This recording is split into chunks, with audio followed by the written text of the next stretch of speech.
प्रश्नावली 1.5 अपनी जो है उसका पहला क्वेश्चन है। सबसे पहले ये देखिए, इसमें ये संख्या परिमेय है और ये कैसी है, अपरिमेय है। तो जब परिमेय और अपरिमेय के साथ बीच में प्लस माइनस गुणा भाग कुछ भी हो जाता है, यानी आप कह सकते हो कि जब परिमेय संख्या के साथ अपरिमेय संख्या की कोई संक्रिया हो जाती है तो वो पूरी संख्या जो है वो अपरिमेय बन जाती है, इसलिए ये संख्या कैसी हो जाएगी, अपरिमेय। ठीक है। इसमें देखिए आप, ये अलग ब्रैकेट में है, अलग कोष्टक में है, लेकिन आप कहोगे 3 plus under root 23 minus 3 minus 23 है, ये प्लस 23 से माइनस 23 पूरी तरह से कैंसिल हो गया, तो आपका कौन सा बचा है आंसर, ये है 3, और ये क्या है, परिमेय संख्या।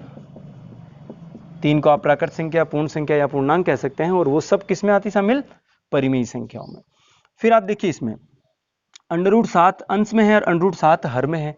अंडर रूट 7 का भाग अंडर रूट 7 में एक बार गया, तो जो अपनी संख्या है वो क्या निकल के आई है, 2/7। ये क्या है, परिमेय संख्या, क्योंकि इसमें कोई भी अंडर रूट वाली संख्या या पाई के रूप में नहीं है। जब अपन 5वां क्वेश्चन करेंगे ना, तो उसमें भी यही होगा कि पाई एक कैसी होती है, अपरिमेय संख्या होती है। तो अपरिमेय संख्या का परिमेय संख्या के साथ जब गुणा करते हैं तो ये क्या बन जाएगी, अपरिमेय संख्या।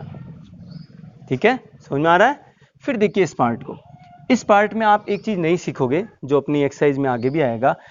बटे में किसी प्रकार का जब किस नंबर के ऊपर अंडर रूट होता है तो उस अंडर रूट को हटाना पड़ता है। वैसे तो आप देखते ही कह सकते हो ये कैसी संख्या है, अपरिमेय संख्या है, क्योंकि अभी आपने कहा था अपरिमेय संख्या का किसी भी परिमेय के साथ भाग होना, गुणा में जाना, या माइनस होना या प्लस होना। जब किसी संख्या को वहां पे अंडर रूट वाली संख्या या अपरिमेय संख्या परिमेय के साथ जुड़ जाती है तो पूरी संख्या जो बन जाती है वो है अपरिमेय संख्या। लेकिन अगर आप चाहो इसको परिमेयकरण करना, हालांकि इस क्वेश्चन में आपका आंसर यहीं तक ठीक है, फिर भी बता दें आपको, अंडर रूट 2 को हटाना है तो अंडर रूट 2 से गुणा और भाग करना पड़ेगा, उसी संख्या से गुणा और भाग। तो ऊपर हो गया देखिए अंडर रूट 2, और नीचे अंडर रूट 2 गुणा अंडर रूट 2 करेंगे तो अंडर रूट हट जाएगा, तो आपका क्या मिला है, 2, यानी अंडर रूट 2 का वर्ग हो गया, और वर्ग से वर्गमूल क्या होता है, कैंसिल। तो ये संख्या फिर से आप देखिए, इसमें ये अपरिमेय है, ये परिमेय है, तो ये कुल मिलाकर संख्या क्या हो जाएगी, अपरिमेय संख्या। तो ये है, ये आपको मैं बता ही चुका हूं। ये अपना पहला क्वेश्चन। प्रश्न संख्या अपनी 2 देखिए, जिसमें आपको हल करना है इसको, दो आपको अलग अलग द्विपद को द्विपद से गुणा करना है। कुछ इसमें से परिमेय है और कुछ अपरिमेय संख्या, यानी कि परिमेय और अपरिमेय का गुणन करना अपन सीखेंगे। देखिए भाई, जब भी आपको द्विपद से द्विपद को गुणा करना हो तो क्या करेंगे, ये इसका जो पहला भाग है, पहला पद है, वो कौन है, 3, इसको पूरे ब्रैकेट के साथ गुणा करो, पूरे कोष्टक के साथ गुणा करना। फिर ये जो 3 है इन दोनों के साथ हो जाएगा यहां पे। फिर देखिए अंडर रूट 3, ये भी किसके साथ गुणा होगा, 2 प्लस अंडर रूट 2, इसको कहते हैं द्विपद को द्विपद के साथ गुणा करना। फिर देखिए इस 3 को 2 से गुणा करोगे तो 3 दूनी क्या आ जाएगा आपके पास, 6। 3 को रूट 2 से गुणा करोगे तो 3 अंडर रूट 2। अंडर रूट 3 को 2 से गुणा करें, याद रहे 3 और 2 को गुणा करके अंडर रूट में 6 नहीं करना है। क्यों नहीं करना है, क्योंकि ये परिमेय है और ये अपरिमेय संख्या है, तो परिमेय का अपरिमेय के साथ गुणा नहीं करना है। तो इसी प्रकार से ये 3 दूनी 6 नहीं करेंगे, अंडर रूट वाली संख्या अपरिमेय अलग रहेगी और उसके गुणा में कौन आ जाएगा, 2, जो कि क्या है, परिमेय। फिर देखिए अंडर रूट 3 गुणा अंडर रूट 2, तो याद रहे अंडर रूटों का गुणा संभव है, इनको गुणा करके आप अंडर रूट 6 लिख सकते हैं। अगर यहां प्लस होता ना तो अंडर रूट 5 नहीं लिखते, गलत हो जाएगा, लेकिन वर्गमूल का गुणा संभव है तो अंडर रूट का 3 दूनी कितना हो जाएगा, 6। अब ये क्यों है, 1.6 एक्सरसाइज जब हम पढ़ेंगे तब घात और घातांक के जो नियम है उसमें आपको बहुत अच्छे से डिटेल से समझा दूंगा मैं। ठीक है, तो अब देखिए 6 परिमेय है, ये अपरिमेय है, तो परिमेय को अपरिमेय के साथ हम जोड़ नहीं सकते, ऐसा मत कर देना 6 + 6 12, बिल्कुल गलत हो जाएगा। फिर ये देखिए इसमें अंडर रूट 2 है, अपरिमेय संख्या 2 है, यहां अपरिमेय संख्या 3 है, तो ये भी दोनों अलग अलग है, तो इसका आंसर आपका यहीं तक सीमित हो जाएगा। समझ में आ गया। दूसरा पार्ट देखिए, आपको 3 + √3 को 3 - √3 से गुणा करना है। पहला काम, इस प्रश्न को इसी हिसाब से कर सकते हैं जैसा हमने पहला किया, द्विपद को द्विपद से गुणा। या हम क्या करें, अगर बीजगणितीय सर्व समीकरण लगाएं तो याद कीजिए a + b a - b, इसका आंसर होता है ए स्क्वायर माइनस बी स्क्वायर। बीजगणित की हमारी तीसरी सर्वसमीका। तो देखिए ए की जगह है 3 और बी की जगह कौन है, √3। तो ए स्क्वायर करेंगे तो 3 का स्क्वायर कर देंगे, और बी का स्क्वायर करेंगे तो कौन आ जाएगा, √3 का स्क्वायर। तो 3 का वर्ग हो जाएगा 9, माइनस √3 का स्क्वायर करोगे तो आपको 3 मिलेगा। क्यों मिलेगा, क्योंकि इस वर्ग से वर्गमूल कट जाएगा। 9 माइनस 3 करोगे तो आंसर क्या आ जाएगा, 6। ठीक है। तीसरा भाग देखिए भाई, इसको दो तरीके से कर सकते हैं। क्या करोगे आप, या तो देखो स्क्वायर का मतलब है यहां √5 प्लस √2 एक बार और है। स्क्वायर का मतलब क्या हो गया, सेम पद एक और बार लिख दीजिए। अब आप द्विपद को द्विपद से गुणा कर दीजिए जैसा ये किया। ठीक है। या हम क्या करें, इसमें भी आप सर्वसमीका लगा सकते हैं। क्या लगाओगे सर्वसमीका, a plus B whole square. सही है ना, पढ़ी हुई है। क्या होती है, a square plus 2ab plus B square. तो आप क्या करोगे, जहां a है उसकी जगह √5, जहां b है उसकी जगह √2। तो देखिए a स्क्वायर √5 का square, 2a into B, a into B, plus b का स्क्वायर करेंगे तो √2 का स्क्वायर करना होगा। तो ये दे देगा आपको √5 का स्क्वायर 5 हो जाएगा, प्लस 2, मैंने क्या कहा था, अंडर रूटों का गुणा हम कर सकते हैं।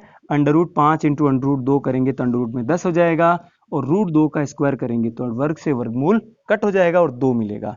तो यहां से भी देखो वर्ग से वर्गमूल कट किया था, तो 5 और 2 ये परिमेय संख्याएं जुड़ करके हो गई 7, और प्लस में है 2√10। ठीक है। चौथा पार्ट देखिए, इसका वही काम है, द्विपद को द्विपद से गुणा कर सकते हैं, और या देखिए इसी सर्वसमीका को लगा सकते हैं। ये देखिए हमारे पास a minus B, A plus B, दोनों में a समान होना चाहिए, b समान होना चाहिए, एक बार माइनस का चिन्ह और एक बार प्लस का चिन्ह, तब ये सर्वसमीका लगती है। उसका आंसर होता है a square minus B square. तो a की जगह है अपना √5 का स्क्वायर, और b की जगह है √2 का स्क्वायर। √5 का स्क्वायर करोगे तो आपको 5 मिलेगा, और √2 का स्क्वायर करोगे तो 2 मिलेगा, और आंसर क्या आ जाएगा, 3 आ जाएगा। प्रश्न संख्या आपका 3 कहता है, पाई जो होता है C/D, C का मतलब होता है circumference of the circle upon diameter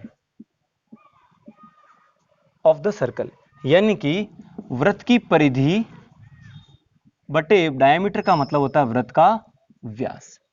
तो वृत्त की परिधि और वृत्त के व्यास का जो अनुपात होता है वो क्या होता है, परिमेय संख्या। पाई जो है वो क्या होती है, अपरिमेय संख्या। हम बोलते हैं ना पाई क्या होती है, अपरिमेय संख्या। और यहां आप किसी न किसी संख्या का क्या बता रहे हो, अनुपात बता रहे हो।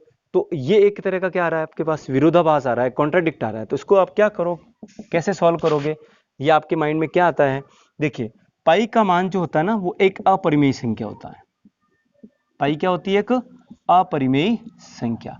अगर मैं इसके दशमलव प्रसार की बात करूं तो इसका दशमलव प्रसार अशांत अनावृत्ति होता है, अशांत के साथ अनावृत्ति। इसका मतलब इसका जो आंसर होगा ना वो 3.1416 ... कुछ और संख्याएं आएंगी।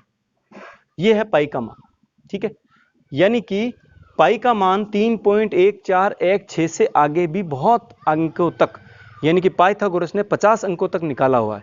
जब अपन इसका 14वां चैप्टर पढ़ेंगे ना अपन सांख्यिकी का, तो वहां अपन देखेंगे कि यहाँ पाई का जो है मान है वो 50 अंकों तक निकाला हुआ है। आप देखना चाहो तो देख सकते हैं, 14 चैप्टर में एक क्वेश्चन है। तो क्या हुआ, दशमलव प्रसार इसका अशांत के साथ अनावृत्ति है, यानी कि ये एक संख्या अपरिमेय है। परंतु अपन पाई का मान जो 22/7 लेते हैं वो मान लगभग होता है। क्या होता है, लगभग, यानी कि वो फिक्स नहीं होता है। क्यों नहीं होता है, क्योंकि अगर अपन ने 22/7 कह दिया, पाई = 22/7 कह दिया, तो ये क्या हो जाएगा, गलत हो जाएगा। और मैं यहां पे सिंबल लेना चाहूं तो चिन्ह कर सकते हो आप ≠ पाई का मान 22/7 नहीं होता है, पाई का मान लगभग 22/7 होता है। ठीक इसी प्रकार से पाई का मान 3.14 जो हम लेते हैं वो क्या होता है, इसका लगभग मान होता है। अपन जब 13वीं प्रश्नावली अपन जब हल करेंगे तो वहां पर पाई का मान 3.14 लेंगे, तो ये लगभग होता है। अगर कोई कह दिया जाए पाई = 3.14, तो ये बात क्या हो जाएगी, गलत हो जाएगी। क्यों हो जाएगी?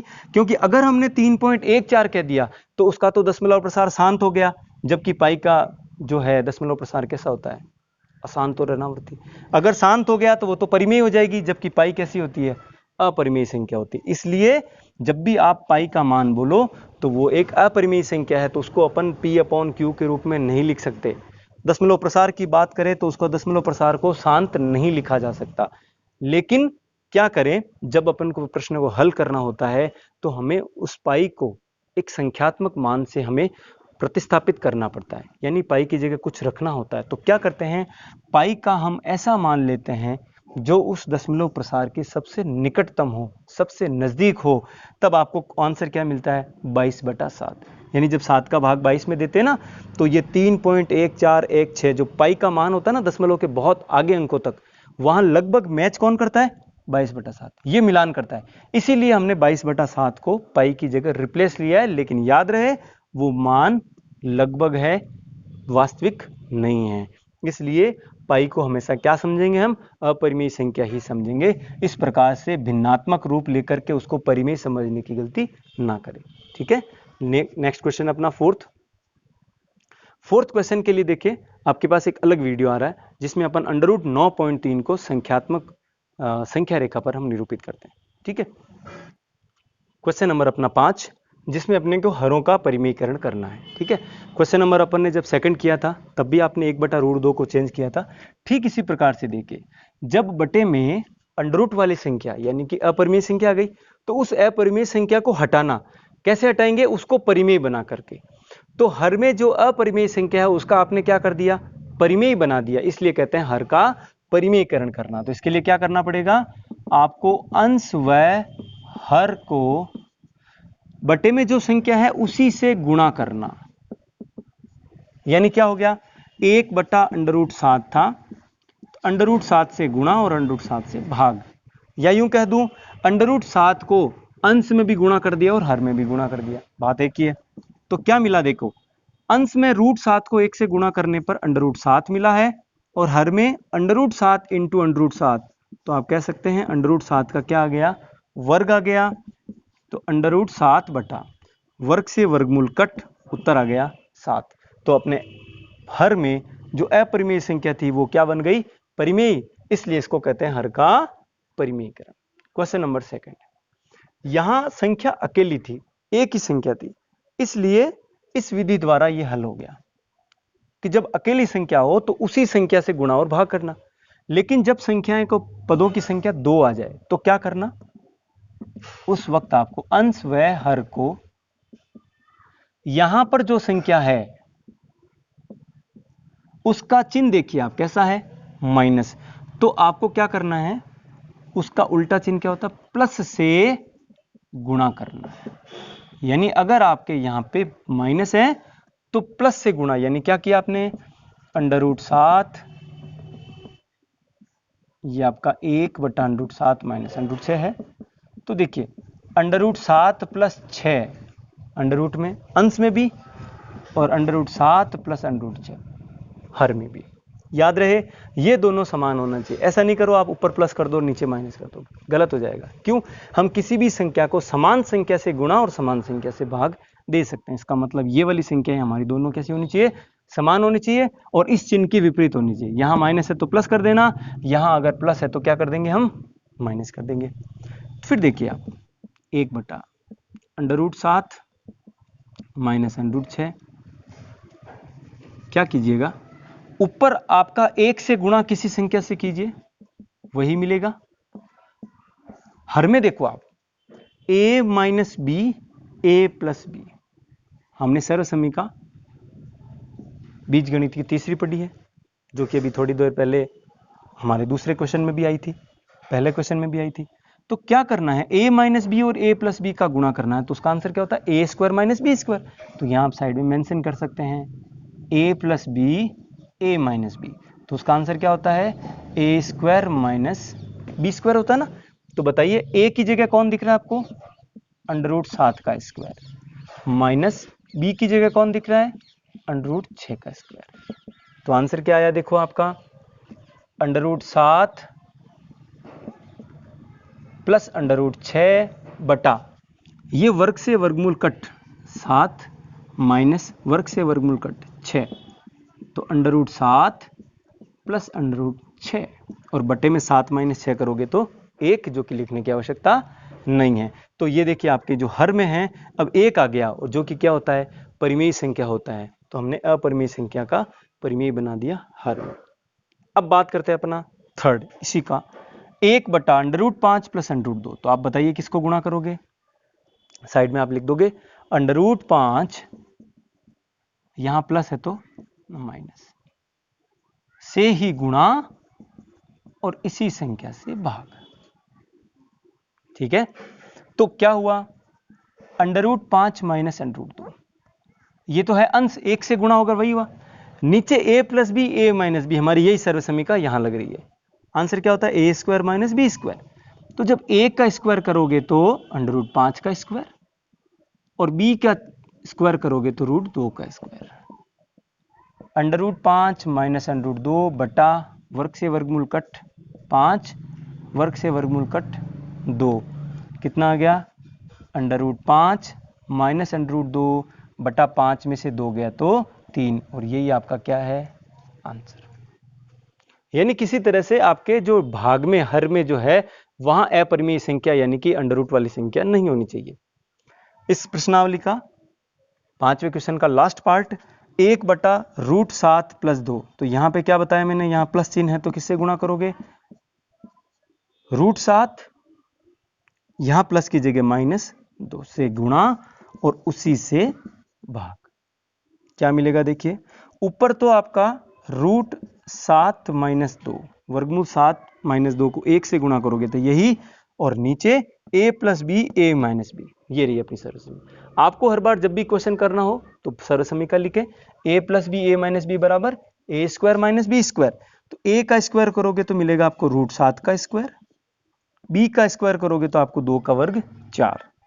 थोड़ा और हल करते हैं अपन, रूट 7 माइनस 2 बटा अंडर रूट 7 का वर्ग करोगे तो वर्ग से वर्गमूल कट 7 माइनस 4, यानी उत्तर आ गया आपके रूट 7 माइनस 2, 7 में से 4 गया तो 3, ये इसका आंसर आया। ठीक है, तो इस प्रकार से अपन ने हर का क्या किया है, परिमेयकरण। ठीक है, इस प्रश्नावली का एक क्वेश्चन नंबर जो 5th है उसके लिए एक नेक्स्ट वीडियो जरूर देखें। ठीक है।